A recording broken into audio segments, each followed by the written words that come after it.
Read by Ben Tucker. Blood on My Jets by Algis Budrys. Chapter 1. Rocket Row is the joy street of 3 planets. It's got neon lights, crummy dives, cheap hotels, and women to match. Every man who's ever rowed a ship into space knows about Rocket Row. It runs along the far side of Flushing Spaceport, down toward the Sound. The new Shanghai was full of dock workers and crewmen on liberty. It was noisy. I sat on a bar stool and watched the fog trying to infiltrate the open door. It didn't have a chance against the tobacco smoke that rolled out to meet it. Outside, the streets and alleys would be choked with wet, creeping darkness, full of quiet footsteps, and the cops would find empty, pocketed corpses behind the ash cans in the morning. But none of that was any of my business. I was sick and tired of fog. The real kind, the kind that grow on Venus. And I was sick of the thought of blood. I'd seen too much of it, soaking into the hot mud, and some of it spilled by my guns. I wanted to forget the night and fog that gave cover to every kind of dirty deal a man could imagine. I wanted to pull the corners of my world together until all that was left was the drink, the bar stool, and me. But it wasn't going to work out that way, because I was in the new Shanghai on business. And my kind of business was the dirtiest, lousiest, most thankless racket in the world. The bartender moved up to where I was sitting. "Have another one, Ash?" he asked. "Yeah, sure, Ming," I said. "You still make the best stingers in the system. Maybe that's because you don't brew your own gin." "Could be, Ash, could be," he laughed. He shook up the drink and poured it in my glass. "How'd it go on Venus?" "It went," I said. Ming was one of the few people who admitted knowing I was a DO, a detached operative. It was a crummy job, but it suited me. We were the hired gun-rabble of the system, thrown together into the damnedest police force there ever had been. Spatial expansion hadn't really gotten underway until after the Terro-Martian War, and after it ended, every would-be big shot there was had realized that all he really needed to set himself up as a pocket-sized dictator was some salvaged gear from the mess the war had left, a crew that wasn't too particular, and a good-looking piece of territory in the practically limitless areas of space. Most of them had picked slices of Venus. There were a few in the asteroids hooked up with renegade Martys, and 1 or 2 that had actually grabbed sections of Mars. Sending regular law enforcement officers or Marines after each one of these boys would have been physically impossible. Earth government had come up with a cuter idea. It was a lot more economical to fight one big decisive battle than to endure a series of inconclusive skirmishes. There were a lot of us boys out in space, most of us just drifting from one port to the next, picking up a living by our wits and by our skill with a gun, some of us. Earth government had quietly picked out the ones they considered trustworthy, sworn us in, and turned us loose with a few standing orders and a lot of dependence on our discretion. Whenever something brewed between 2 of these minor warlords, we'd come flocking in and hire ourselves out to whichever side we felt had slightly more justice.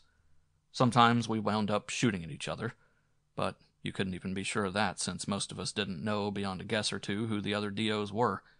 Usually, though, we had enough brains to pick the right side, and we'd make sure that was the one that came out on top. It was a process of elimination, actually.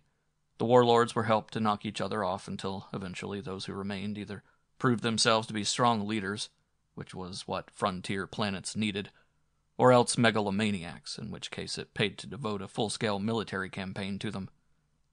It was a highly informal system, but it had worked. It was tough on us, but it wasn't any harder than freelance grifting had been. It left an awful lot to personal discretion, and we paid ourselves out of whatever came to hand, but there hadn't been any big totalitarian regimes lately either. "Yeah, I did pretty well," I repeated. Mink puckered his mouth and winked. I used to try and figure out how he did it, standing behind his bar all day, never going out, never talking much except to a few people like me. But I knew for sure that he could have told me exactly how much I'd made on that Venus job, and the gimmick I'd pulled to get it past customs, too. But that was why I was in here. Something was up, something big, and I wanted to find out what it was before every grifter and chiseler in the system tried to cut a piece of it for himself. "I got a note in my mailbox today," I said casually. "Yeah?" he asked just as quietly. Must have been put there as soon as I touched down this morning. Somebody wants me to go to work for them. They're paying high.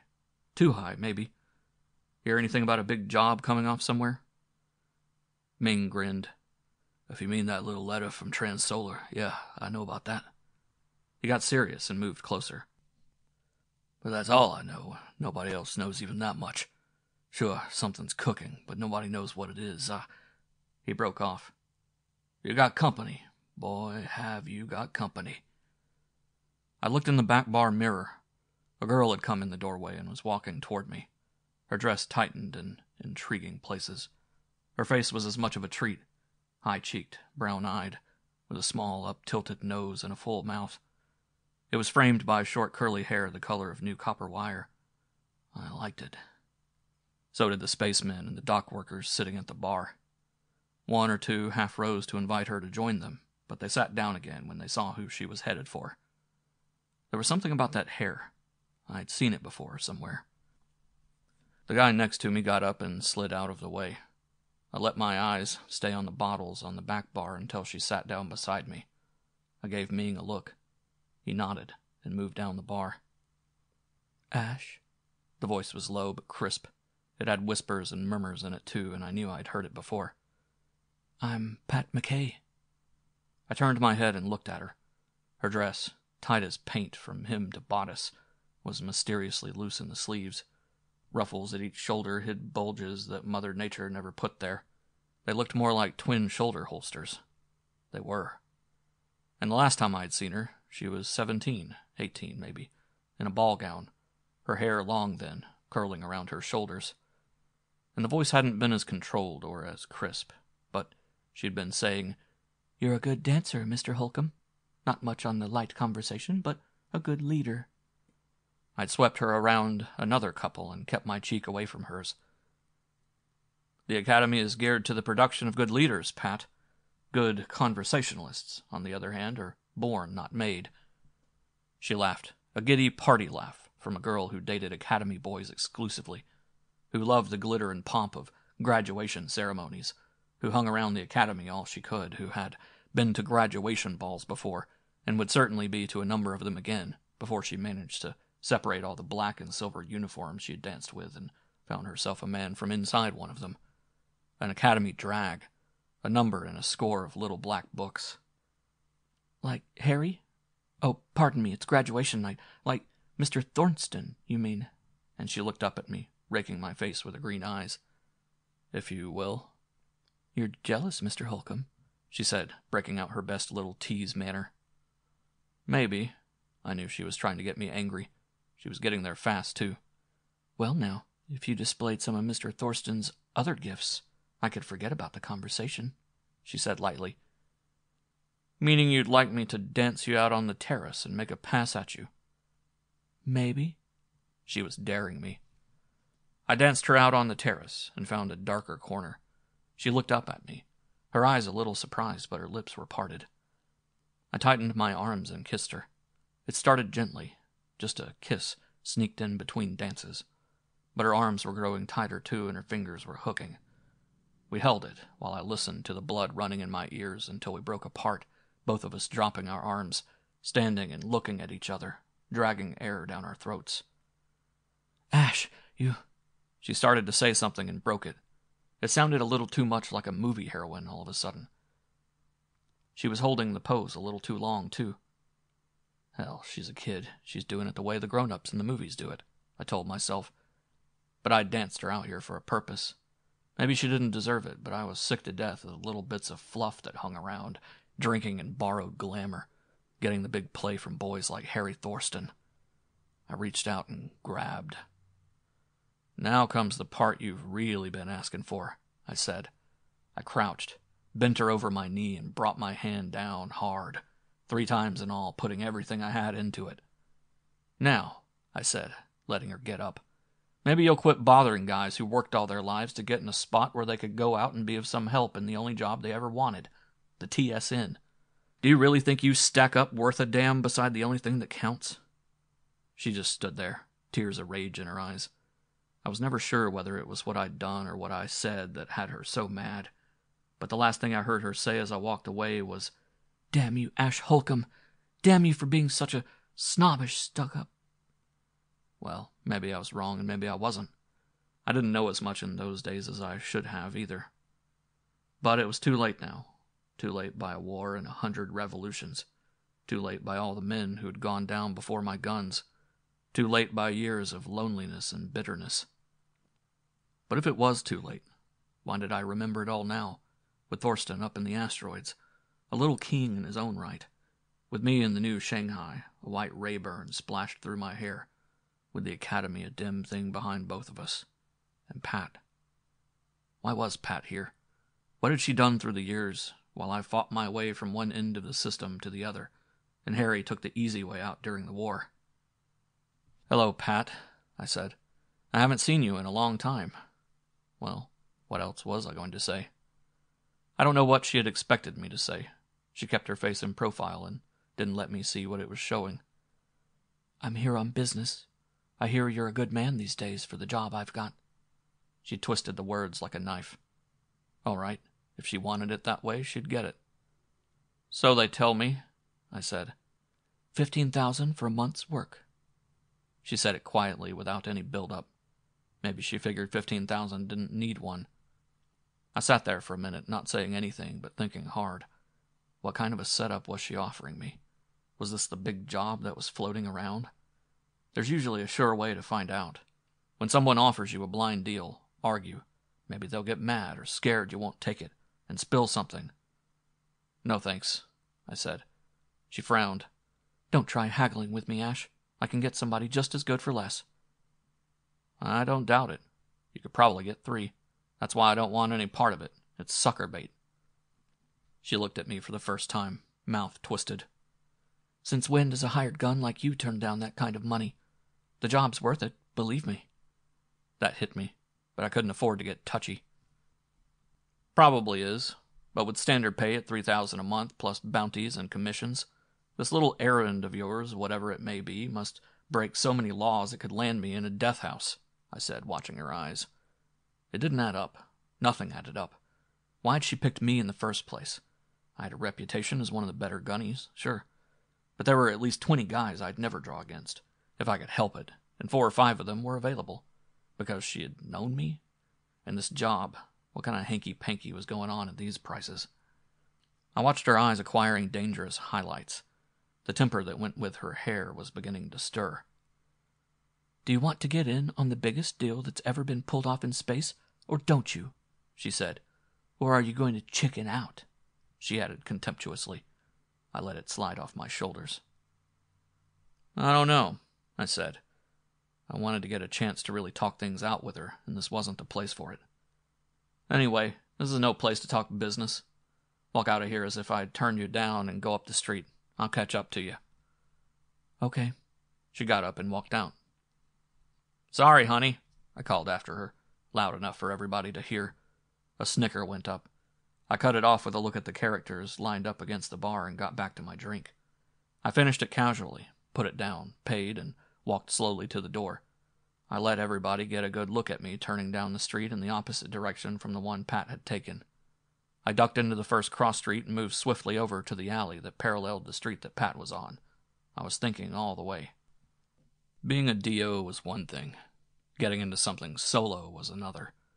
I could get killed for all I knew, and maybe by a lawman's gun. That was a risk I ran on every job, but in this case I didn't even know yet what was going on. The smart thing to do would have been to pass the word to my SBI contact, but that would take too much time. There was nothing I could do but dive into this mess head-on and hope I'd have time to yell for help later. I was about to turn into another alley that ran back to the main street when I heard the coughing of a Sorrow airgun and the faint sizzle of a Colt in reply. Instantly I was running silently up the alley. One hand unzipped the chest of my coverall, and the other one dove in and grabbed the butt of the heavy Sturmy that's my favorite man-killer.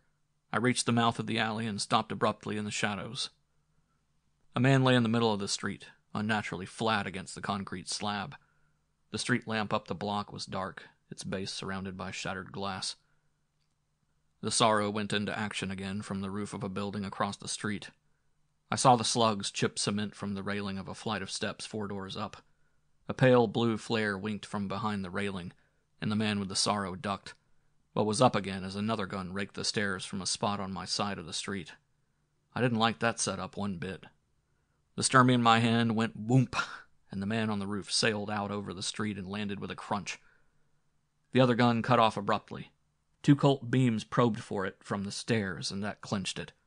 It was Pat all right, and somewhere she'd become a fair hand at street fighting. "Hey, Pat!" I yelled, and ducked away from the storm of bullets the other gunman flung at me. The result was what I'd hoped for. The man had exposed himself to Pat's fire by shooting at me. The Colts sizzled viciously, and the burst of sorrow noise stopped in mid-clip. A gun clattered on cement. I poked my head cautiously around the corner. Silence blanketed Rocket Row, and then was tempered by a scuffing noise.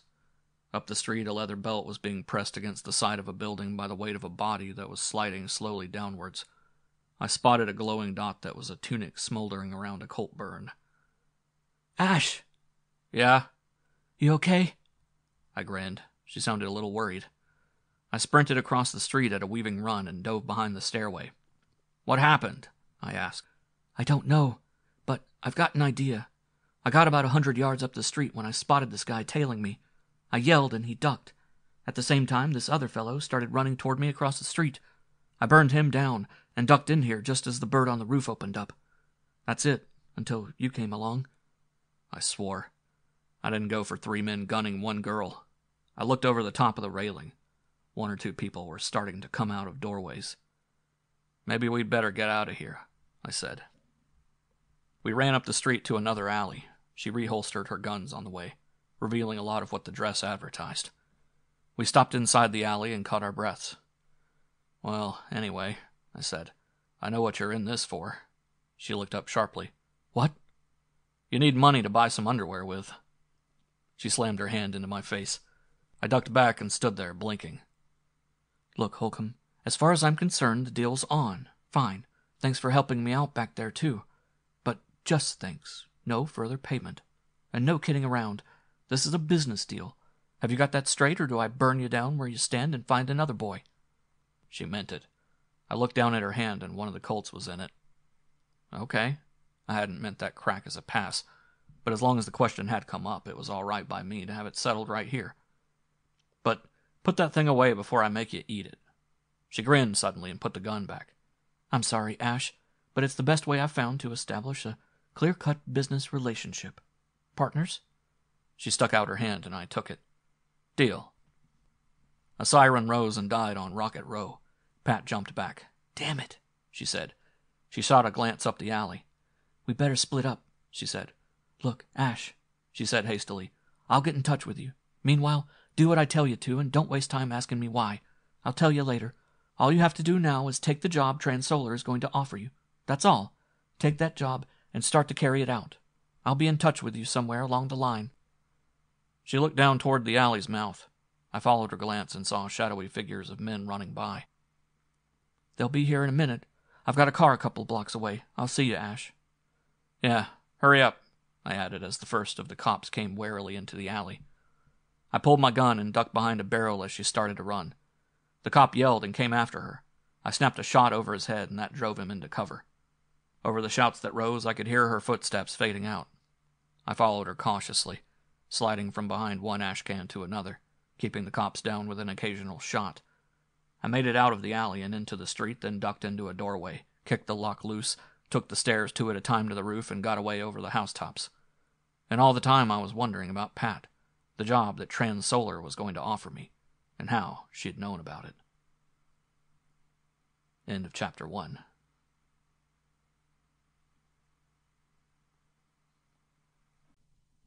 Chapter 2.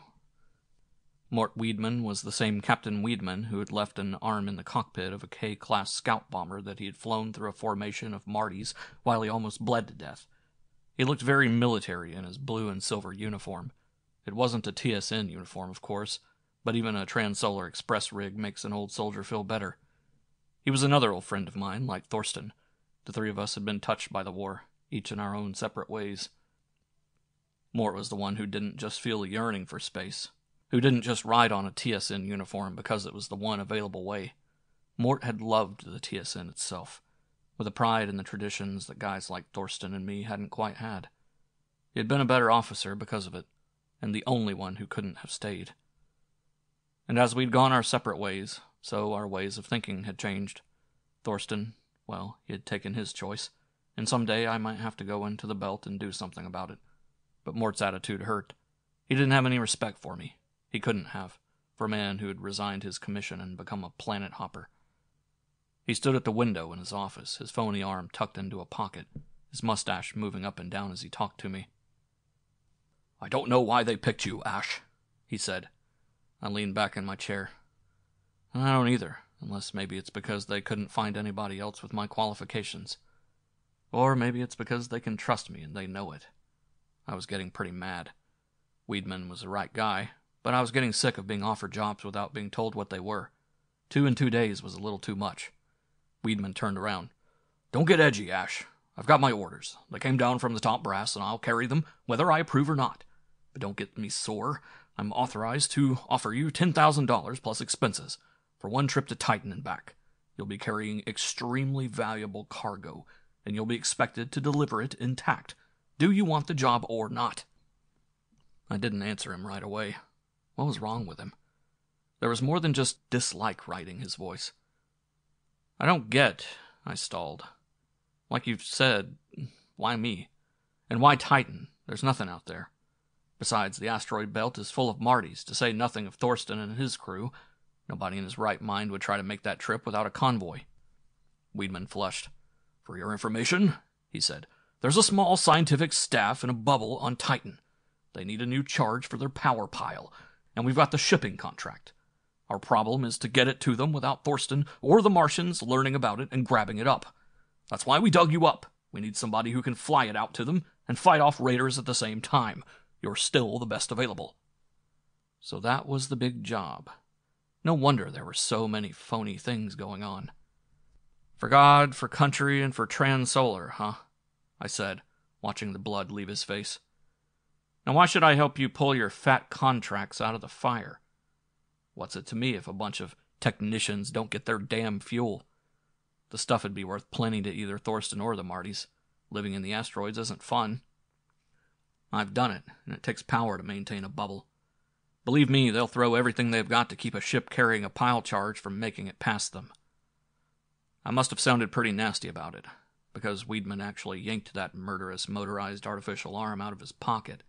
He pulled up his shoulders and looked at me like I was something floating down a sewer, but he kept his voice even. "All right, Ash. 10,000 plus expenses. You'll be given a new kind of ship. It's a model we picked up from a manufacturer who had his contract canceled by the TSN. She was originally designed for armed reconnaissance, and we've installed the weapons called for in the original specifications. She'll outfly anything with jets on it, and stand off a cruiser given room to maneuver. Does that soothe you, or do you want a convoy, too?" he added scornfully. I lit a cigarette and pretended to think it over. Actually, of course I was going to take the job. I would have anyway, but there were 2 additional reasons why I wouldn't turn it down. There was Pat, of course, and her orders. Most important, though, had been the fact that the message to report to Weidman that I'd found in my mailbox at the Spaceman's hiring hall had borne a slightly different post office cancellation on the stamp than the usual. The T in United wasn't quite formed the way it was on the regular stamp. It wasn't apparent unless you looked for it, but it was as good as a big red sign that spelled out "Official United Terrestrial Government Business. Act as directed within," because that's what it meant. "Sounds better than I expected," I admitted. "All right, when do I go?" Weidman didn't show any expression to indicate disappointment or satisfaction. He simply said, "Tonight, after we check over the details. The ship's equipped with standard TSN controls, and you'll have lots of time to test her flight characteristics once you get out in space." "What happens if she explodes? Don't I get to test her first?" "No, there isn't time, and it would be a dead giveaway." For the first time I saw something like satisfaction on Weidman's face. "And if she explodes, well, frankly, Holcomb, that's your problem." I spent the afternoon being briefed. One thing was off my mind. If I had official orders to take this job, then the SBI would be keeping a tab on me. It made a difference, knowing that no matter what kind of a mess I got into, Somebody would at least know what had happened to me, and most important, why. I was given a company flight suit and a hip rig for my sternmy. I put those on and was taken to within a block of the port in a shuttered car. Not going all the way to the spaceport was my idea. The reason I gave Weedman was good enough. There was no sense putting up neon markers to indicate that I was up to something special. But I had a better one than that. I had to give Pat a chance to get in touch with me. It didn't work out that way. I began walking down toward the transsolar revetment, using a shortcut sheet, looking around for Pat. It was a cinch she had had some kind of a tail on me, and I was expecting to see her step out of almost any of the doorways I passed. Instead, I heard something. Back up the street, the way I had come, boot soles whispered on concrete. I turned around and looked, buried in shadow. I couldn't see anything. I turned back around and kept on walking, and I heard a holster being unsnapped. I stopped to listen, and there was only silence. I moved, and somebody slipped a safety catch. I leaped suddenly to my right. My shoulders touched the wall of a house. My hands blurred forward, one locking on my holster and holding it down, the other scooping the sternmy out and clear of the leather, then blurring again as I shot my hand as far away from me as I could, fired down the street, and spun myself away from the building. I fired again, and the street lamp above my head smashed into bits. Then I was in a deep doorway, crouched, waiting, while ribbons of light cut creases in the wall where I'd been. That was how it began. There were endless minutes of silence, and then someone would drag a heel or kick a step. There'd be the kick of my gun against my palm, and once, the count on their side dropped from 5 to 4. A dot of light flickered from behind a high gutter, and rock chipped off a wall near my head. I ducked, kissed the sidewalk with my belly, slithered down a flight of steps to a basement alcove, rolled over and slid behind the stone. On the way down, I fired back, and I heard a rasp of metal on stone. Not the momentary rake of a belt buckle or button, but a gun, dragging its muzzle against curbing while the man who fired it kicked his life away in the gutter. I heard it drop the last inch to the street. I knew they'd be flanking me pretty soon. I heard Cloth whisper as 2 of them slipped off to each side. The fellow they'd left behind began firing from all angles, weaving back and forth to cover them. He put too much pattern in his weave, though, and that was his mistake.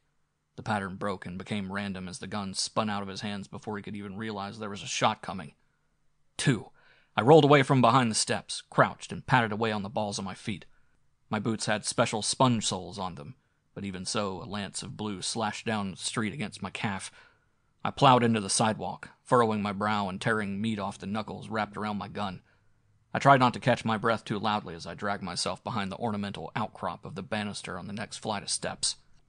My leg felt like there was a railroad spike driven into it, and my knuckles were numb and stiff. I worked my fingers to keep them from freezing up on me, even though jolts of pain came up and hammered at the backs of my eyes. My face felt wet and itchy. I lay there waiting. I got one more of them. He decided I was dead and poked his pale face out against a black wall. The face vanished in a burst of red and he sprawled back. I chuckled. There wasn't much I could do but chuckle. The one guy left had me cold. I had no idea where he was, but he'd seen the flash of my gun. I couldn't shift position fast enough or quietly enough to get away. All I could do was lie there. He took a chance and jumped me. I never heard him coming. A gun bounced off my head and I went under, but not before I looked up and saw that it was Pat herself. End of Chapter 2.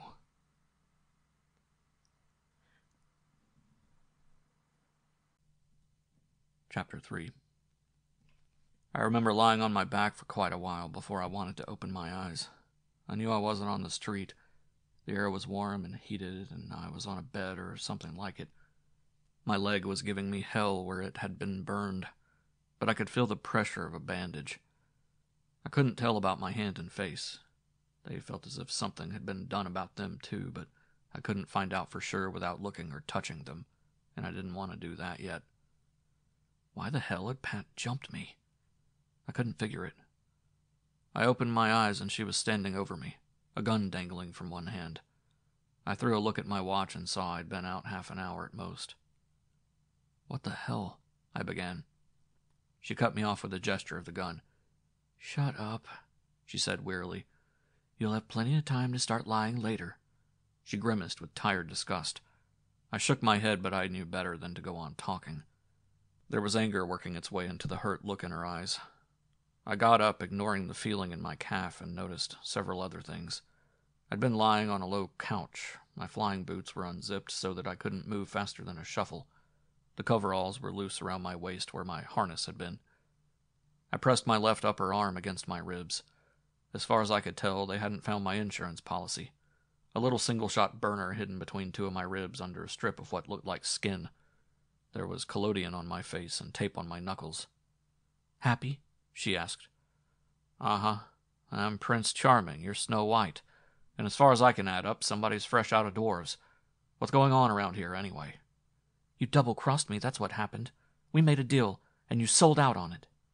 She was working herself to boiling mad clear through, and that explained why she looked at me the way she had. I shook my head again, trying to clear it.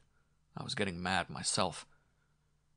"Look, Pat, I can take just so much mysterious crap and no more," I said, feeling the blood starting to work itself into my face. "I got in from Venus after winding up one of the prettiest insurrections you ever saw. I got my belly full of the sound of guns and the smell of death, and all I wanted to do was relax and spend the dough I made. No sooner do I take my first drink of decent liquor in 6 months than you walk up to me and start the goddamnedest mess I've ever been in." "All right, we made a deal. As far as I know, I've carried out the orders you gave me. I got the job for Transolar and I started it. Nobody but you and I know there's something funny going on, though I suppose the cops are starting to suspect, seeing as I've killed 5 men in 2 days and helped you knock off 2 more. Now, let's get a few things straight around here. I've been shot at, slugged, and generally treated like a supporting star in a cloak and dagger movie. Either I get some fast answers or I start slugging." I've been moving forward as I talked, getting madder and madder, and closer to being ready to dive for that gun and rip it out of her hand. She was starting to lose some of her determination. The gun muzzle was dipping. I reached out my hand. The gun was centered on me again in an instant, but the fire was gone out of her eyes. "Hold it, Ash," she said. "You sound too mad to be lying, but you haven't convinced me yet. Just stay put a minute. You want to know what's going on? You should have a pretty fair idea by now," she went on, still keeping the gun on me. "I'm after that power pile you're supposed to fly out to Titan. Harry needs it." I should have known, I suppose. Well, maybe she was still space-struck.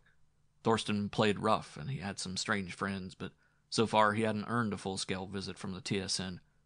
It didn't mean as much in this case, though. He would have been a tough nut to crack, sitting out there in the asteroids with a good-sized fleet behind him, still. But that was for another time. I let her see by my face that the subject wasn't closed, and then I went on. "Yeah, keep talking. Who jumped you on Rocket Row last night? Why were you trying to pot me a while ago?" "Because, God damn it, I don't know what to think," she said. "Those were SBI men last night. I knew they were trailing me, but I thought I'd gotten rid of them before I contacted you. Maybe I did. Maybe they picked me up again when I went back out on the street. Anyway, we killed them, but the SBI knows damn well who did it. We did enough yelling back and forth to let all of New York City know who it was." That had been a dumb play, all right. I didn't have time to curse my stupidity, though. I didn't care one bit for the idea of me having shot an SBI man. It was his own fault, but it wouldn't help my record any. "All right," I said.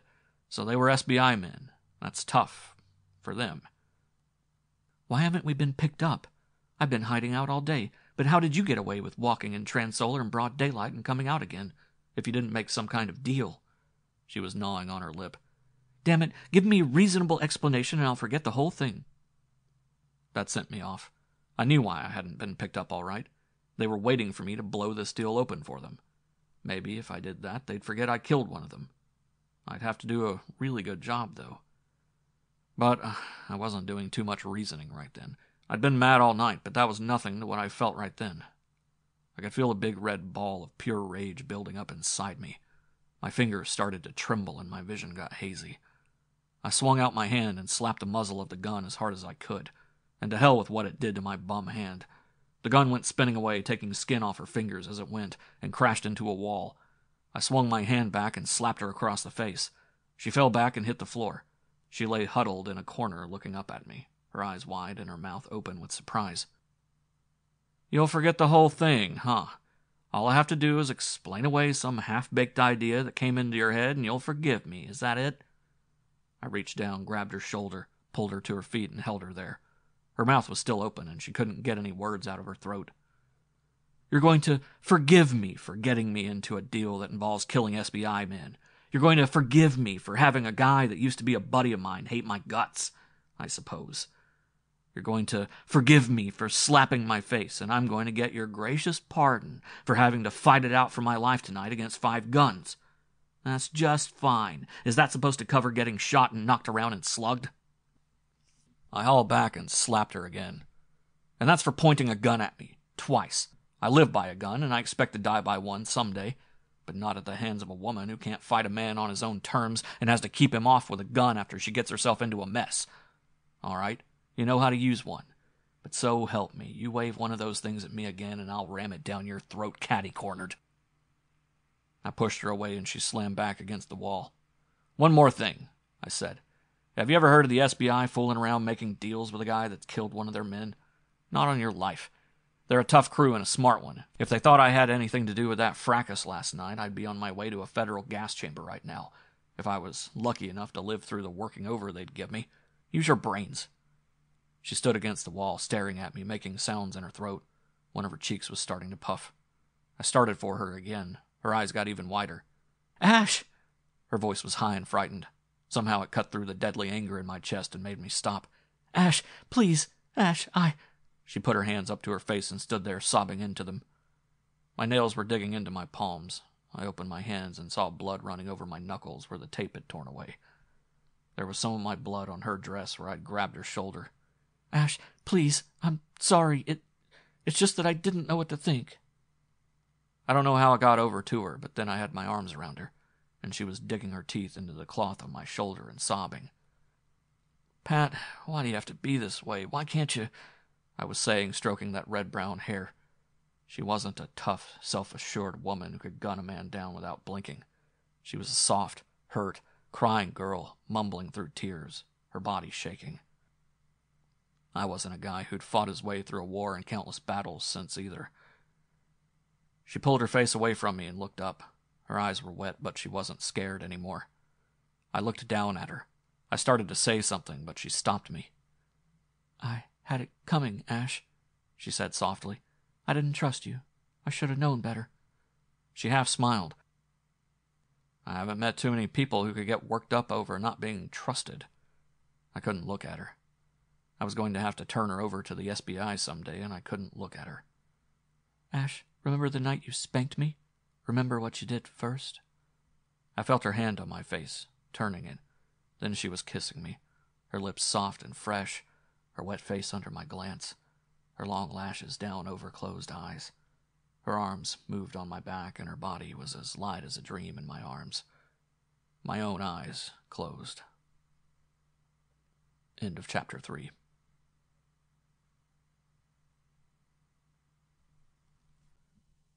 Chapter 4.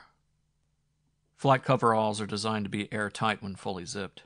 Hoods with transparent faceplates and oxygen leads can be hermetically sealed to the collars, and every ship has emergency plug-ins for the oxygen tubes.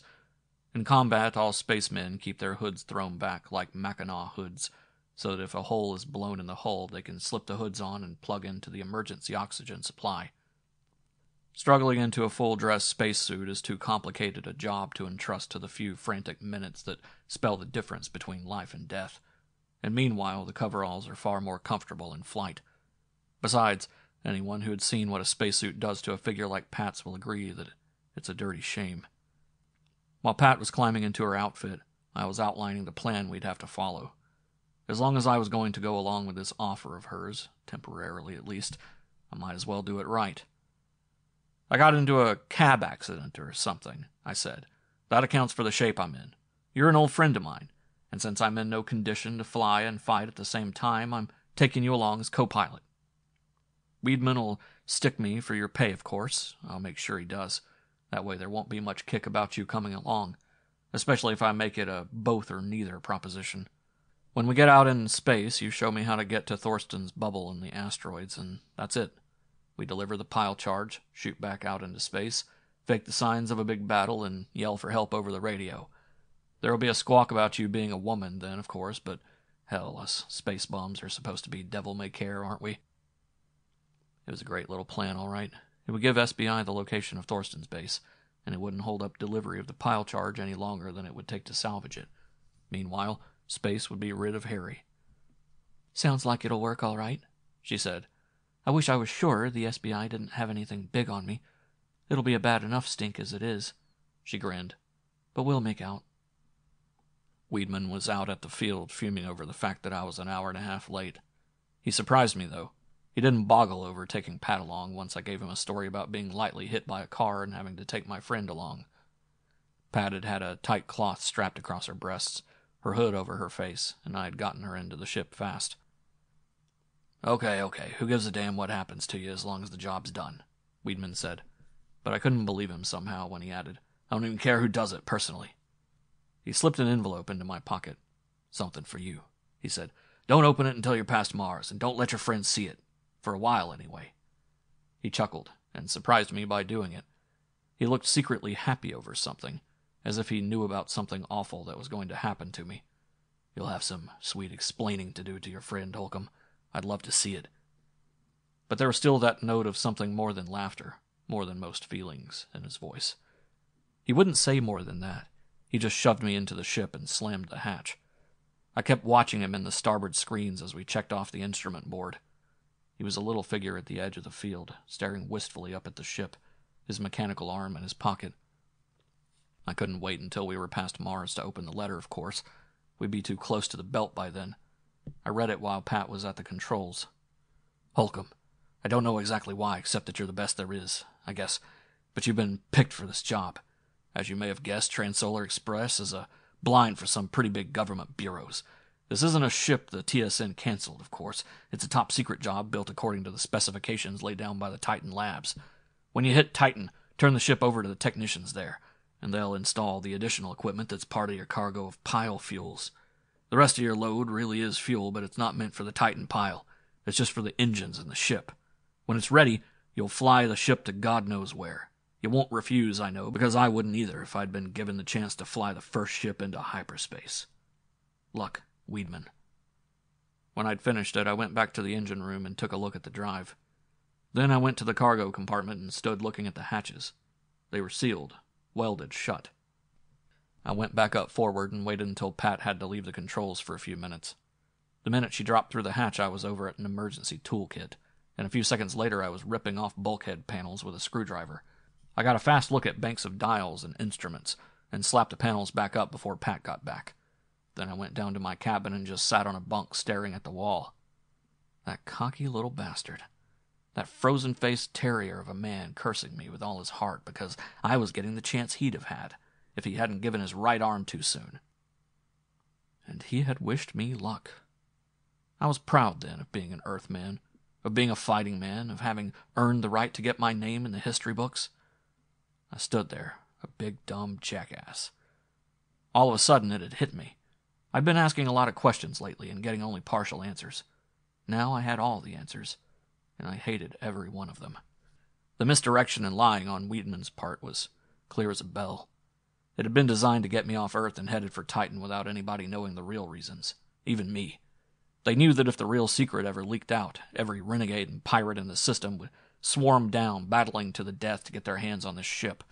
So they pulled the purloined letter gag. They hid the ship and its mission in plain sight. They sent me off in her to deliver the engine parts to where the hyperspatial drive could be assembled, and from there I'd be able to fly her to whatever star they chose, ghosting along in the universe where the speed of light as we knew it was not the fastest speed a ship could hit. They'd given me a good excuse, too. Pile fuels. A big enough cargo to justify using me in a special ship, but not so big that I couldn't handle the opposition I'd get from the belt gangs, who'd fight for it, sure, but who'd try a lot less hard and discourage a lot easier than they would if they knew what was really up. The only trouble with that was what they did know. Sure, what else could it be? Earth was thick with two-bit sneaks and spies who sold information to anybody with the price. Even Earth government thought enough of them to cook up this big production. One of them must have dug deeper than anyone thought. Thorsten knew. That was a cinch. He knew so well that he hadn't even wanted a chance of fight out in space, where the drive might get shot up. He'd sent Pat out to decoy me into him. I stood there cursing, my big fists closed into sledges. Pat, that beautiful, wonderful actress. Pat, who was death with a gun and arson for me with her lips. All my life I'd been getting mad at people and things. During the war I was crazy mad at Marty's. Afterwards I was mad at anybody who wanted to push other people around. I got mad at Pat because I thought she was playing me for a sucker. And Pat had taught me what hatred could do. She had given me love to replace it. And played me for a sucker.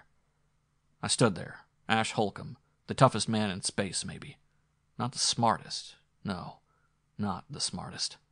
The dumbest, the stupidest chump who had ever fallen for the oldest gag in history. And nobody knew about it. Back on Earth, they were sure they'd gotten away with it. Even Weedman. Weedman with the grin. Mort Weedman, who had gone helling around in 100 dives with me, who didn't need obvious signs like long hair or breasts to spot a woman's figure. He thought everything was all right, too. He was probably shaking his head with envy back on Earth, thinking of all the fun I'd be having in hyperspace.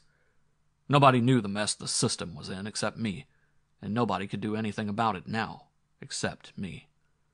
That thought knocked me out of the raging mood I'd been working myself into. I couldn't afford to lose my head. I'd been wondering how Thorsten was going to work a rendezvous right in the middle of the belt, with renegade Martys that had held out from the war swarming all over the place, just waiting for a prize like this. The answer was simple. He'd work out an alliance with them. Probably the Martys thought they could use it to reconquer the system. If I knew Harry, he had other plans, but they were probably just as bad. What in hell was I going to do? One more thought hit me. That was the worst one of all, because it held out an impossible hope. It was all right to picture Weedman getting a boot out of me taking a woman along. Under ordinary circumstances, that might have been true. But this was too big, too important. There were two alternatives. Weedman must have known I was a D.O. I could assume that. But knowing how important the job was, Weedman wouldn't have let Pat come along, no matter what, if he hadn't thought she and I were working together. And that one stopped me cold. Was she, or wasn't she? End of chapter 4.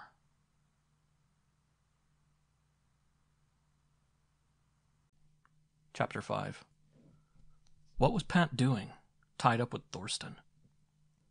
She was a high-grade operator now, as far from the immature tease I'd known at the academy as I could imagine. Where had she learned to handle a gun like that?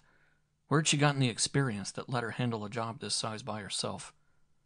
I couldn't answer that, not any of it, and it was driving me nuts.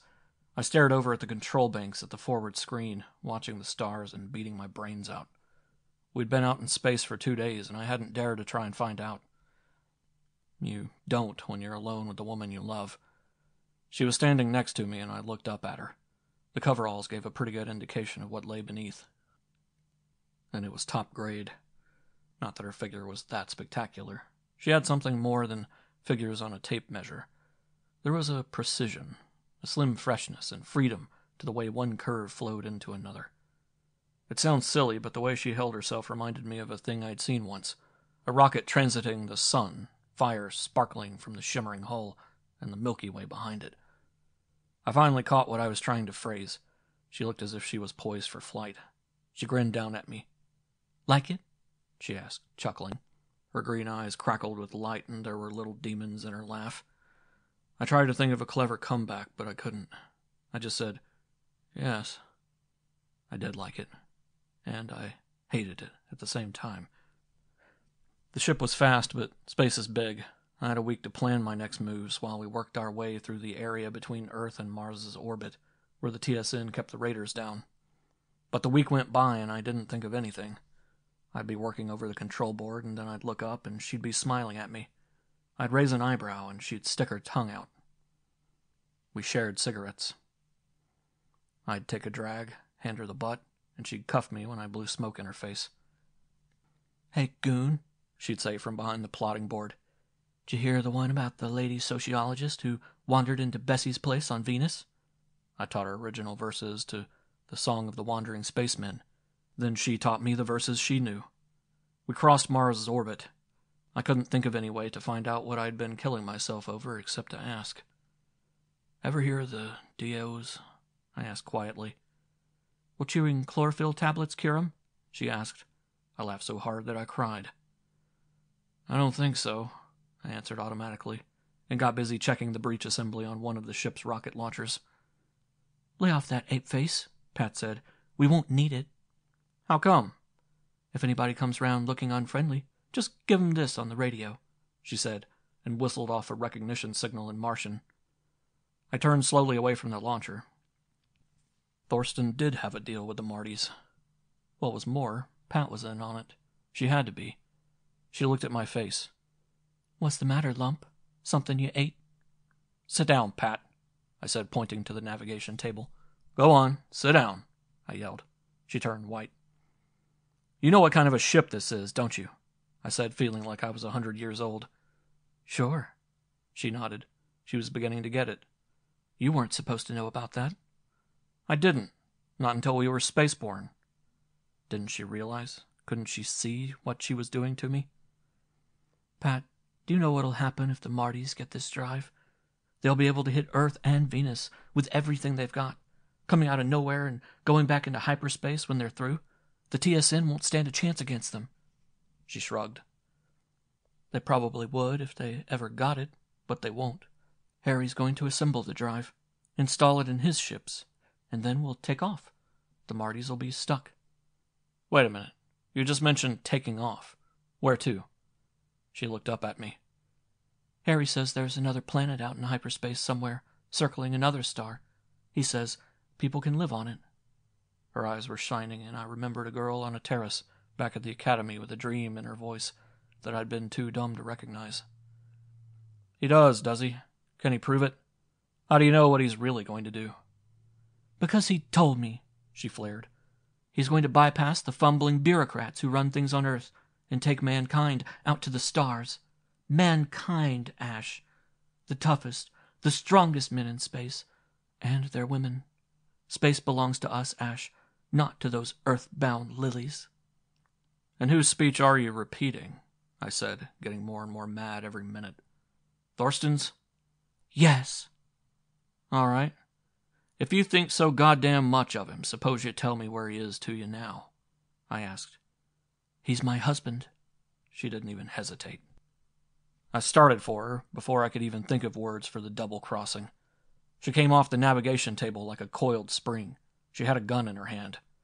Ash, get back. I don't want to hurt you. Ash, can't you see why? Do you think I'm the kind who... I kept coming. No, I said. I can't see why. I'm not built so I could see why. And yes, I do think you're the kind. I don't know why I had to pick you, she screamed then. Maybe I remembered something. Maybe I found something out after it was too late. She was crying, but she was bringing the gun up at the same time. I didn't care. I didn't care if she pulled the trigger or not. I told you, I said between my teeth. She had the gun aimed right at me. Her face was gray and her hand was shaking. I told you the last time what I'd do if you ever pointed a gun at me again. My voice was coming out low, but it had absolutely nothing in it. It was just words coming out one by one. The gun muzzle was shaking badly. She put up her hand to steady it. She said. There were tears running down her cheeks in a steady wet stream. She should have pulled the trigger. I think she should have, but she didn't. I smashed my fist against the gun and it was out of her hands, crashing into metal somewhere. Ash! She screamed and raked her nails across my face. She kicked up her knee and fire exploded in my groin. I fell forward, slamming her down on the deck and threw my entire dead weight across her shoulders. I didn't have to. Her head had hit the deck and she lay unconscious, blood seeping out through her hair. She wouldn't talk to me. She lay on her bunk, her chest rising and falling under the straps I'd buckled around her. I tried to explain, to make her understand somehow. Pat, I've got a responsibility to the people I work for. I've spent the last 10 years keeping characters like Harry Thorsten from taking over this system. It's a rough job, and it's a dirty one. I can't help that. I don't like it. Pat, it's got to be this way. She wouldn't talk to me. She wouldn't listen. I walked out of her cabin, locking the door behind me. Locking a door and forgetting what's on the other side are two different things. I went up to the control room and set a course for Titan. Maybe once we got out there, I'd be able to convince her. It was a lousy hope. I didn't even understand her. She was like something I'd never seen before. How could she be like she was? How? God damn it, how? End of chapter 5.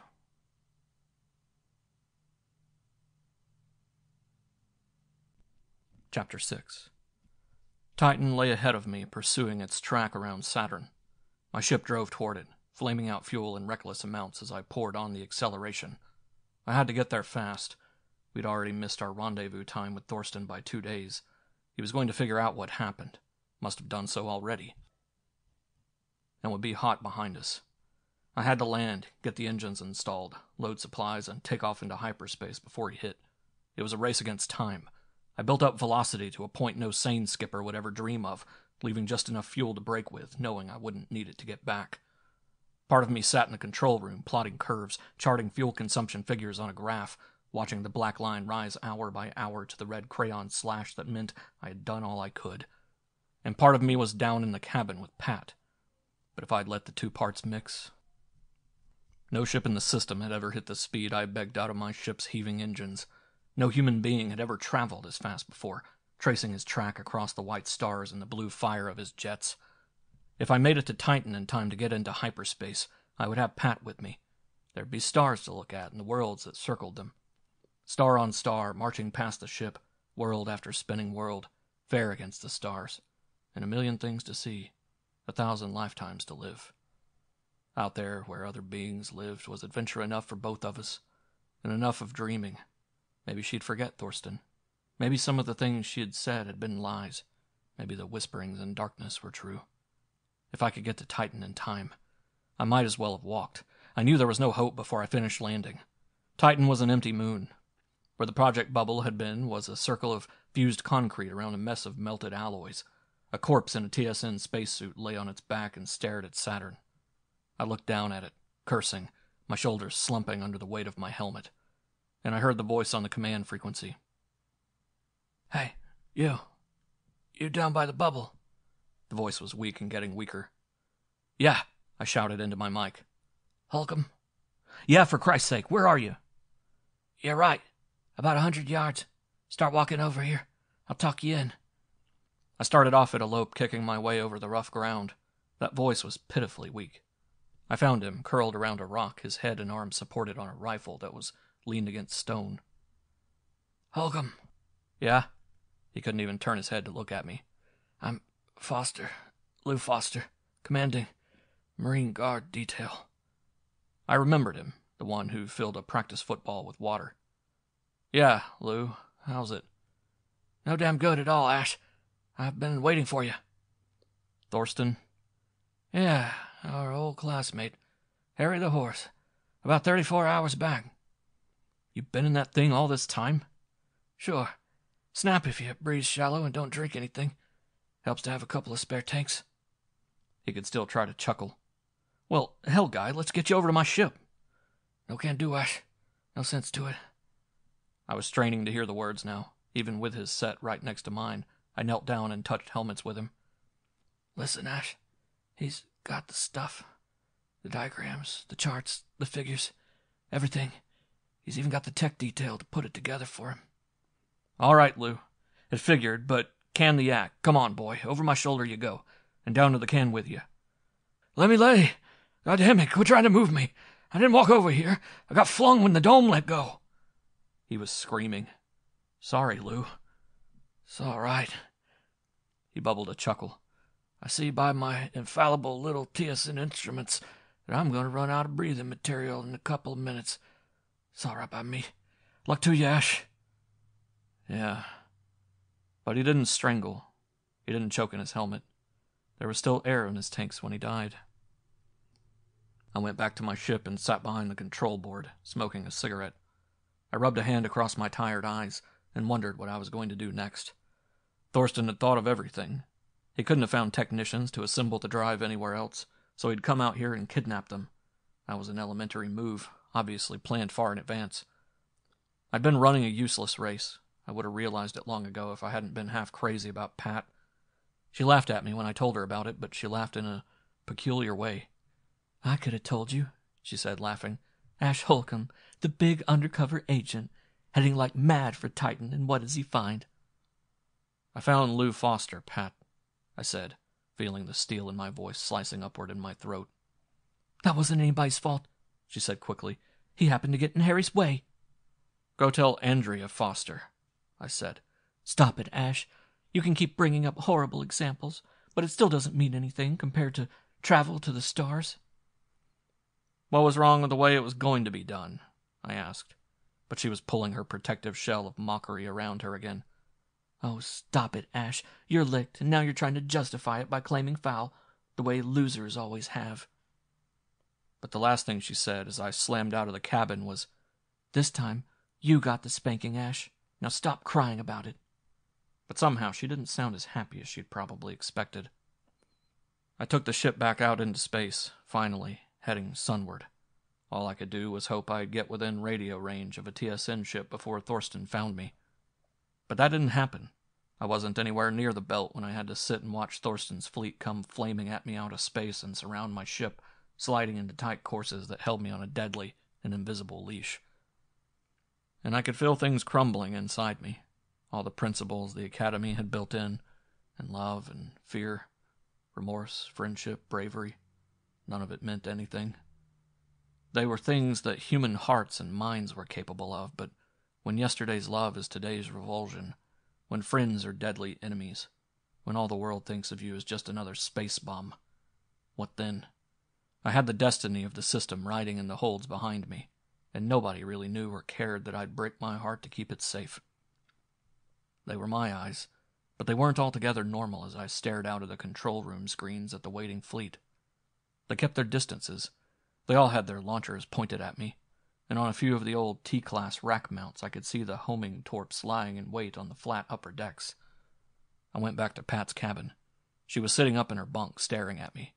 Fire lay buried deep in her eyes, but she kept her face smooth. Okay, Pat, I said. Thorsten's got his crew and a globe around me. He wants this ship. Should I give it to him? What I was saying didn't match my voice. I was tired and mad, and I couldn't look at her. I could feel my lower teeth sliding back and forth against my upper ones. No, I know you too well, Ash, she said. Not the way you'd give it to him. She pushed herself up and stood in front of me. Her eyes kept getting wider and wider. Ash, you're crazy. If you think you can fight your way out of this... Her voice broke. You know you don't have a chance. I've seen Harry's fleet in action. This is one ship, Ash. One ship. Her entire body was radiating urgency. She was standing stiff-legged, every muscle quivering, trying to get her words through the desperate red haze that was building up in front of my eyes. I couldn't see her very clearly, but I could see her well enough to laugh at her. Fight, I said. Fight? I've had fighting. All the fighting I'm ever going to do. I've been fighting too much, too often. I had a name and a friend once. And I had a girl once, too. Now, all I've got is a job and some orders and a conscience, maybe. No, I'm not going to fight. I threw my head back and laughed again. I reached out and grabbed her arm. Come on. You're going to have a grandstand seat. I pulled her up the companionway and into the control room and threw her into the co-pilot's seat. I pulled out my gun. Reach for those controls, I said, and I'll blow your hand off. She sat in the chair, her face gray, staring out at Thorsten's fleet. I reached over and switched the radio to Thorsten's frequency. Thorsten! Yes, Holcomb? His, too, wasn't quite the same voice it had been. It was even, clipped, used to commanding a crew that didn't enjoy being commanded. I've got Pat, I said, keeping my gun on her. Let's stick to relevancies, Holcomb. How much for the ship? He'd given himself away. I could have laughed. No, Thorsten, let's keep it where I want it. How much for Pat? There was a pause on the other transmitter. I was playing my cards right. Thorsten had me, and the ship. But I had his wife, and that was swinging the scales my way. Why should he offer to pay me now? A bluff? No, he had a better one in the ships, with their launchers ready. Why should he be willing to dicker for the ship? Because she was in it, that was why. If I refused to give up, he could always blow me out of space or take the ticklish chance of trying to disable the ship without wrecking the engines. But he wasn't going to do that. Pat was worth too much to him. Thorsten, you heard me. How much for your wife? He cursed me. His voice was a lot lower than it had been. I've got a gun on her, Thorsten. Suddenly he sighed. All right, Holcomb. You win, but not as much as you'd think. I'll make a deal. I laughed at him, still keeping my gun pointed at Pat with a rock-steady hand. What am I supposed to think you've been doing, Thorsten? It was getting to be too much for me. I could feel all the pressure that had built up in the last 10 days starting to come to a head, ready to explode, and to hell with who the pieces hit. Oh, no, Thorsten. No deals, no bargains, no sellouts, no compromises. I'm up to here on double-crossing and criss-crossing. I hired out to you and Transolar, and before that I hired out to anybody who had money or a chance for me to get some. And all the time, I was hired out to Earth government. I've had too many jobs, Thorsten. My gun's been on the line too long. There are too many oaths and too many loyalties. Too much of my honor's been spread from one end of the system to the other. Now I'm quitting. The towel's going in. And from now on, it's me that I fight for. I had the mic up against my mouth and I was yelling into it. I know what you're going to offer me, Thorsten. I know what I'd offer. You want the girl and the ship. You want one as bad as the other. But you won't settle for half. So you're offering me my life and a free ride to Earth. Well, you can take that deal and shove it. Earth. Who the hell would want to live on the Earth you'd leave after you and your Marty friends got through with it? No, Thorsten, it's no bargain. It's a heads you win, tails I lose proposition, no matter how you slice it. I laughed again, enjoying it, because it was going to be my last laugh. Holcomb! He must have guessed what I was working myself up to do, because there was sheer desperation in his voice, but I cut him off. Shut up, Harry! I told you I was quitting. You know the racket I'm in. You don't just quit it. You go out with your hand on the wheel and your jets full on, and here I come. I fed flame into my portside jets, throwing the mic away from me as I grabbed the controls. The ship arced over, singing her death song and snapping stanchions and straining plates in the angry howl of the converters, in the drum fire of jets that coughed and choked as fuel poured into them, but which opened their throats and bellowed just the same. Ash! That was Pat. Holcomb! That was Thorsten. But I was pure metal-jacketed fire-born death, howling silently toward the sleek cruiser that was Thorsten's flagship, the best-known and most feared silhouette in space. The gates of hell opened in space. Every ship in the hemisphere ahead of me vomited fire as the ones behind me and beside me lanced out of the way of the arrowing missiles. There was no way for Thorsten to avoid me. Fire blossomed at the throats of his jets and the flagship shot forward. I snarled, twisted the wheel, and kept my nose pointed for his bridge. Proximity torps began exploding all around me. They weren't doing Thorsten a bit of good. Either they hit me, or, without air to carry the shock, they were as good as not there at all.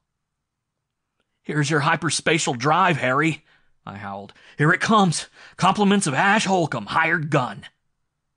Suddenly a missile exploded under my bow. It was a clean hit. The ship screamed, escaping air, and shuddered, bucking upward. It wasn't just stanchions ripping loose now or buckling plates. It was snapping girders and metal spewing out into space like teeth from a broken mouth. The trouble board winked solid fire at me. I didn't care about that. The ship was unhurt in the only place that counted, her engine room, and the stern jets kept firing. But I was bent over the wheel, sobbing in pure, white-hot, frustrated rage because I was going to miss. I'd been slammed up off my trajectory high enough to miss, and Thorsten's ship was firing every tube he had to drive herself down and away, behind a protective screen of other ships. I could hear the hysterical relief in Thorsten's laugh over the radio.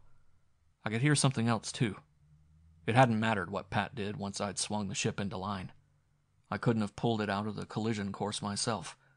It had taken an atomic rocket to blast me out of the way. But it was different now.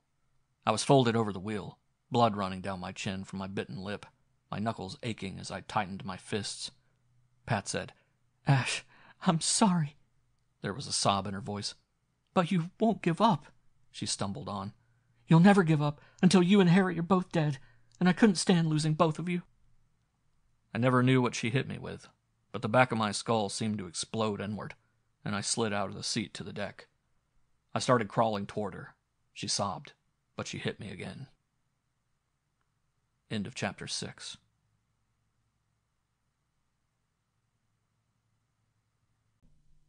Chapter 7. The fleet had scattered back to the hundreds of hidden berths among the far-flung asteroids. I came awake in a pressurized burrow dug out in the particular rock Thorsten had chosen for himself and his crew. I'd been dropped in a corner and searched down to my shorts. There wasn't anything on me that I could use for a weapon. Except, no, I caught myself before there was even a quiver in my left arm.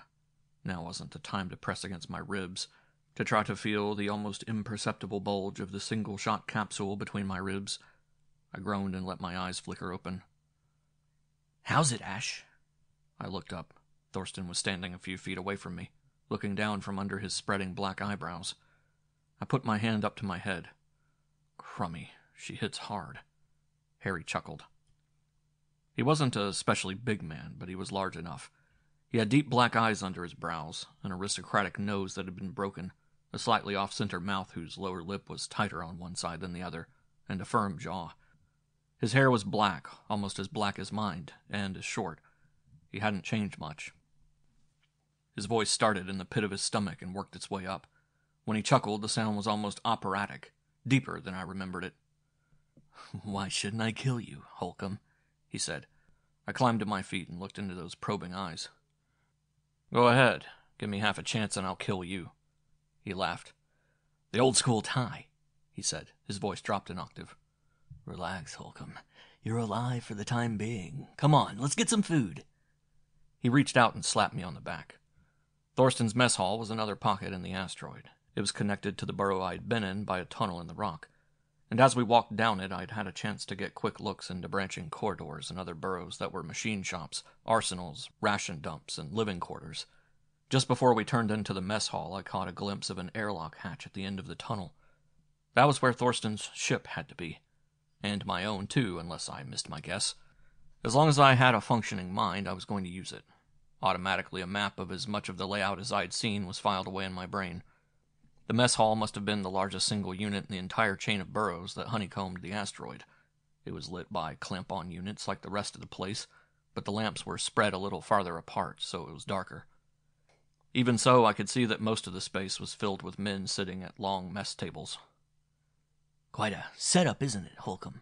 Thorsten asked, leading me toward a table that was slightly set apart from the others. "Looks like an improved standard TSN base," I said. Thorsten chuckled again. He must have liked the sound of it.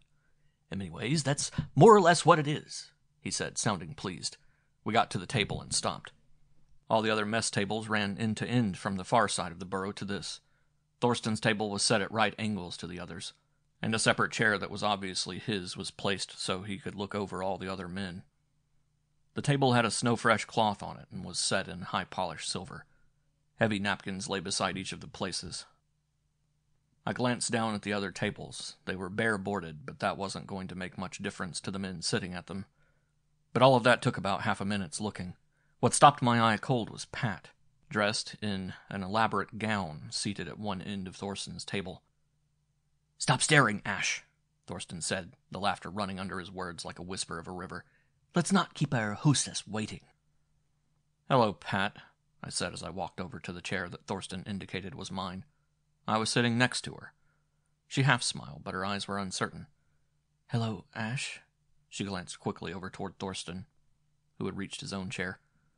Thorsten stopped next to the chair and laid his hand on its back. It was a signal. "Attention!" A parade ground voice near the door wiped out every other sound in the hall. There were close to 600 men in the mess hall. All of them were suddenly on their feet, snapping to, the sound of boots on rock thundering through the burrow. The men faced each other across the long tables, staring straight ahead. The successive crashes of sound died out. I stood casually next to my place. Pat was the only seated person in the hall. Thorsten stood where he was, his hand still on the chair, looking out over his men. The silence held. "All right, men, let's eat," Thorsten said casually. There was another roll of sound through the hall as 600 men sat down and long platters of hot food were rushed out to them by table orderlies. Thorsten and I sat down, and the three of us at the table faced each other. "Enjoy the show?" I asked Thorsten. He came back with a peeved look. It was my turn to chuckle, but I had enough sense to keep it inside. I was right back to not being sure of what to think as far as Pat was concerned. How much of our affair had been pure bait, and how much of it did Harry know about? He motioned to a waiting orderly, who stepped forward and poured wine into the crystal goblets beside our plates. Thorsten reached forward and picked his up. "A toast, Holcomb." The black eyes bored into mine. I picked up my glass. Thorsten turned toward Pat and raised his glass. I looked at her. Her face was pale and her eyes were oddly urgent. She couldn't seem to take them off Thorsten's face. "To my wife," Thorsten said and drained his glass. I drank out of my own. It was good burgundy, cold and dry in my mouth, and warm as it came down my throat. I set the glass gently down. If Thorsten was expecting me to react, he was disappointed. But he was laughing, the sound echoing through the burrow, none of the men paying any attention to it. I looked at Pat. "Another toast." Thorsten's glass had been refilled. "To Ash Holcomb, hired gun and angel of death." He was laughing at me and at Pat. He knew or guessed, and death was lightly hidden by his laughter. "Don't do it, Holcomb." Thorsten's voice was ice. I looked at my hands. They were hooked into talons, and I realized there wasn't a muscle in my body that wasn't tensed and ready to cannon me across the table. I could even hear the snarl rumbling at the base of my throat. I looked to the side. A man with an open holster flap was standing there, his eyes locked on me. "Do what, Harry?" I asked casually. "Propose another toast?" He looked uncertain for a moment. Then the smile and the laugh came back on, and Thorsten was Thorsten again. He didn't know about the chained lightning that was running in my arteries instead of blood. He was a dead man as he sat there, and he didn't know it. In a way, that was funny enough to me to keep waiting. "A toast? It certainly is a night for toasts, isn't it?" Thorsten murmured. Pat hadn't moved, and stopped looking at him. I didn't know if she looked at me when I was ready to go for Thorsten's throat, but I didn't think so. Now she smiled. I wonder how much it cost her, because her lower lip was gray where she'd had it between her teeth. I had my glass refilled. I nodded toward Pat, and gave Thorsten the Academy toast. "Here's to space and the Academy. To stars, to the men that walk them, and to the flaming ships that fly." I looked at Thorsten for the first time since I had raised my glass, and it was my turn to laugh. He was gray and somehow smaller in his throne-like chair. He stared across the table at me, and then let his eyes fall. Hesitantly, he spread the fingers of his hand and looked at the pale circle where the ring had been. And incredibly, he laughed. "Score one for the opposition," he chuckled. "Nice going, Ash." I laughed with him, keeping it on a casual plane. I'd done what I wanted to, hit him where he lived. Now if I could give the conversation a nudge in just the right direction, I might be able to start him talking about his plans. I was that much closer to an outside chance to do something about them. "What happened, Harry?" I asked. "How'd you get from the TSN into being the top man in the belt?" He bit. While Pat and I sat there, Pat nervously shifting her glance from him to me, and me not daring to look at her because of the things I'd say to myself, he told his story. The orderlies brought our dinner, putting dishes down and taking them away as he talked between mouthfuls. "They don't talk much about me, I guess," he began. "It's a pretty ordinary story anyway. I was in the war with my own squadron. We ran into some bad luck, combined with a set of orders that got mixed up. I lost my men. I lost a leg, too." He leaned down and slapped his right thigh. It rang with metal. "I didn't enjoy that. While I was in the hospital, they brought charges against me. I wasn't given time to prepare an adequate defense, and they threw several paragraphs of the book at me. I was dropped a rank and grade and slated for duty at a procurement office. I got my break then. The Martys, under Cull, hit the moon at practically that time." I remembered that. They'd gotten a toehold and established a forward base, and Earth had started getting hit with atomic missiles. All of a sudden, anybody who could walk or be carried into a ship was tossed into a raggle-taggle fleet the TSN dredged up. That included me. He grinned. Only they made two mistakes. The first one was in thinking I still owed Earth any kind of debt. The second was the bigger one. They gave me a crew raked out of every brig and detention barracks in the fleet. I guess they didn't think I was fit to command anything else. He grinned. Pat was in a WASP unit attached to the base. I took her along. He waved his hand at the men in the mess hall. Some of my original crew are still with me. I simply headed for the belt and sat out the war. The boys didn't mind one bit. We had plenty of stores, and they knew nobody would bother us while there were more important things going on. Afterwards, well, we've done all right. He had. Some of the freight lines bribed him. Some didn't. Uncounted millions in rare minerals were scattered among the tumbling rocks of the belt, but nobody dared to mind them. He'd given refuge to the stragglers from Mars's broken navies, and built a kingdom on blood and loot. "I know what I'm called back on Earth," he said. "I'm a butcher, a brigand. All the names are there." Even another fighting man like you, Holcomb, thinks I'm a renegade and a traitor to humanity for throwing in with the Martys. Well, they're blind, Holcomb." His open palm came cracking down on the table. "They can't see that Earth is rotten to the very marrow in its misshapen bones. That any system that would do to a man what it did to me is based on stupid bungling. The war, Holcomb, you were in that. You know it was the most useless piece of imperialism the system has ever seen." He was staring intently into my face. I did him the favor of keeping my expression blank, but if he expected me to nod, he was going to wait a long time. I couldn't help thinking of Mort Weidman. Mort left an arm on Mars. He wasn't bitter about that, and he didn't think it had been a useless war. It had been the Martys for system bosses or us, and they wouldn't have been gentle overlords. But Thorsten was going on, and now he had gotten to the part I wanted to know. "There's got to be a change, Holcomb. Humanity isn't fit to go out to the stars the way it is. It's not ready for the hyperspatial drive." "It's not going to get it." I was beginning to understand. Most important, I could finally understand what was wrong with Thorsten. I could see the Messiah complex building up in front of my eyes. The laugh, the easy chuckling, self-assured laugh. The laugh of a man who was never wrong and knew it. "I've got the drive, Holcomb, and I'm going to use it. I'll be the standard-bearer of the human race among the stars. There won't be any fumbling and bumbling. No bureaucrats, Holcomb. No splinter groups. No special interests. No lobbies." The dream was like a banner in his eyes. "Nobody but you, right?" I said. "Right!" The palm went down on the table again. The wine was beginning to loosen him up. His voice was losing the first fine edge of control. And I finally understood about Pat. She was looking at Thorsten, and the same dream was playing on her face. That was all she saw. That, and the man.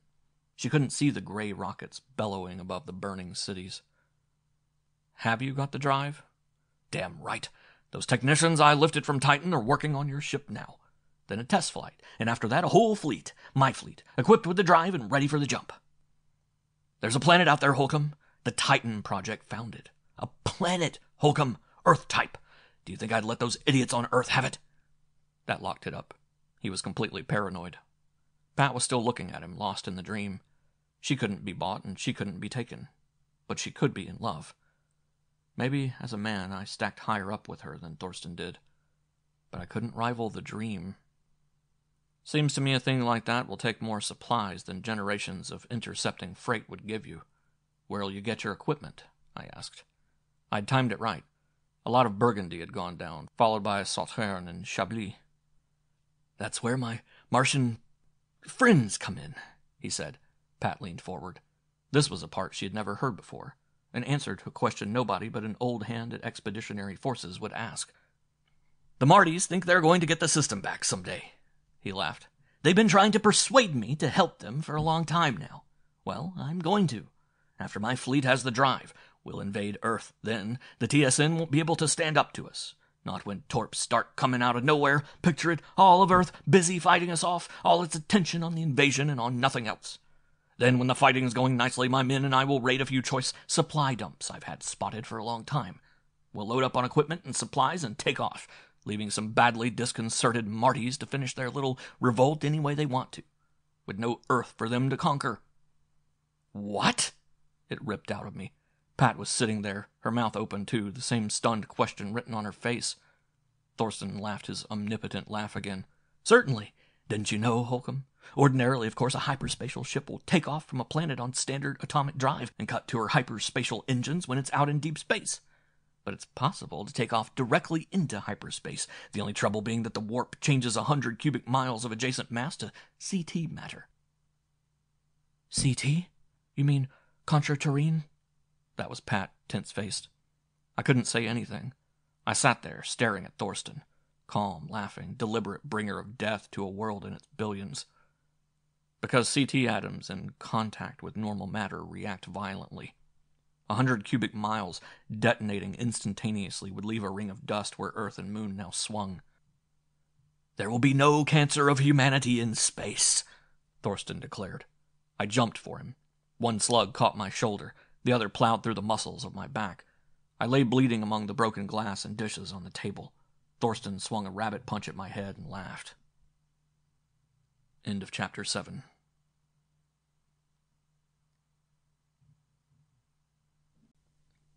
Chapter 8. The cell was small, dark, and damp. There were stitches across my back under tape, and a traction splint and bandages on my shoulder. Let's forget pain. Pain. Let's forget it. Forget it. I lay on my belly. I'd been on my belly for most of a week. And for most of a week I had thought of how it would be to dig my fingernails into my side, rip loose the phony skin over my ribs, and fire that one shot in the Thorsten's guts. All I needed was a chance. Here in the cell, in a corridor somewhere, alone with him, surrounded by his men. Chance of life or no, that wasn't what counted. I wasn't sane myself anymore. There were two people in the universe, Thorsten and me, and room for one. A chance. Lord God, a chance. But all I had was dampness and darkness. I was fed twice a day, or something like it. It was almost time for my next meal, but that wasn't the important time. It was the helpless week behind me, the week in which Thorsten's kidnapped technicians had had time to assemble the ship's engines. The test flight was due, and after the production of engines for the other ships in Thorsten's fleet. If I was going to do anything, I had to do it now. I dragged myself up the side of the cell, leaving meat from my fingers on the rough stone. I staggered over to the wall beside the door and waited. Time went by. Hours or minutes, and a sound of feet came down the tunnel leading to my cell. I couldn't use my back muscles, but I tensed them now, feeling stitches give way. Tumblers clicked and the door was opened. I kicked it shut and sprang, wrapping my hands around a dimly seen throat, a thin and soft neck. "Ash!" Pat's voice was half-choked under my grip. "Pat!" I opened my hands, and she stumbled free, but not for long, because an instant later she was pressed against me again, her mouth over mine. We stood together in the darkness and in hunger. Finally, she moved her lips away. "Ash, you can stand." She was sobbing with relief. "Yeah, I'm on my feet." "Can you fight?" "Nothing bigger than you," I said. "What's going on?" "He's crazy, Ash. That plan of his, I'd never heard it before. All he told me was that he was going to take humanity out to the stars. He said he didn't trust Earth government to do it." "Yeah, I know. For that dream, I would have done what you did, too." "I didn't love him, Ash. I don't know, he was his dream somehow, and in spite of it all, he was a better, stronger man than anyone I ever knew. Except you, Ash." That was good enough. That was good enough to give her everything I had or could get, and that made my spot even worse. It wasn't just that she was going to get hurt, but she was the most important one of them all. I couldn't even stay with her here in the cell. But she knew that too, and there was more to her coming here than that. "Ash, they finally finished assembling the drive in your ship. They finished repairs on her bow, too. They're going to run tests in a few hours. Everybody's sleeping except for the maintenance crew, and they're scattered through the base. Ash, I think we can get out of here. If we don't run into any guards, we can make it to the airlock. There'll be a few suits in a locker there. We can make a run for the ship." Her voice was urgent and full of hope, and bitterness for the desertion of a dream. A sick, tainted dream. But her dream for so many years at Thorsten's side. And I knew for the first time in weeks that Earth had a chance. I knew, too, that Pat and I could have kissed her then, but I had to be a damn fool. I didn't. The tunnels and corridors were empty. The machine shops and storage rooms were dark, and the doors to the bunk rooms were closed. We reached the airlock. All I had to do now was get into a spacesuit and open the lock. The ship lay beyond it. Then I heard Harry's laugh. He stood behind us holding a slim handgun. "Running out, people?" he asked. "Bribing that orderly wasn't bright, Pat. He not only gets to keep his money, but he gets a promotion from me. That's the way I operate. That's my justice." Pat and I had turned halfway round, watching him carefully. "Justice," Pat flared. "Worry some more about Earth. Worry about the universe. Teach them your justice." Again the laughter. "I will, Pat." But the laughter broke. "Pat, you're my wife. You know my dream. You shared it. Why did you do it?" "Yes, she knows your sick dream, Harry," I said. "Shut up, Ash," he said quietly. "Don't die with your mouth open." He fired, but I was on the floor of the tunnel. "Ash!" That was Pat's voice, but I was rolling and tearing at my side. "Get back, Pat!" Thorsten shouted. I was up on my knees, the single-shot gun in my hand. I charged forward. He brought up his gun. The noise had awakened everybody in hearing distance. Doors were opening. Men were running. I pointed the slim tube at his belly and jammed my thumb down on the firing stud. He screamed, cupping his hand over the smoking hole I'd punched in his stomach.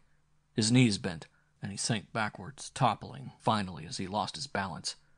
He opened his mouth, choking, and blood welled over his chin. One last shred of laughter bubbled up through his throat, and someone down at the other end of the tunnel fired at us. He missed me as I crouched over Thorsten's body. Ash! I had Thorsten's gun in my hand, but I didn't fire back. I spun around and looked at Pat, crushed back against the tunnel wall. Pat! She slid down the wall and huddled on the floor. Pat. I bent down beside her. It was bad. Her voice was thick. How long have I got? 5 minutes, maybe 10. I knew I was lying. It was less. Ash, you heard what he said? I was in a WASP unit. Space was my dream, too. Always. I wanted to tell her I knew now. Knew a lot of things. But there was no use in holding a dying woman, kissing her and caressing her tumbled hair for one last time. No use at all when a world depended on not taking time for those things. I put Thorsten's gun in her hand. Can you still shoot, Pat? Her fingers tightened on the butt, and her eyes met mine just once more before she turned her head. She was a beauty to watch, sprawled on the tunnel floor, not looking at anything but targets over the notch of her sights, calm and skilled while she covered my retreat as her heartbeats slowed. She cauterized the tunnel, weaving a fan of death that marched down the corridor, encompassing and moving beyond huddled and broken men. I clamped on my suit helmet and spun the airlock controls. I snapped one quick look back at her. Then the airlock hatch thudded shut behind me. In a moment, I was on the surface of the asteroid and running for the ship. Chapter 9.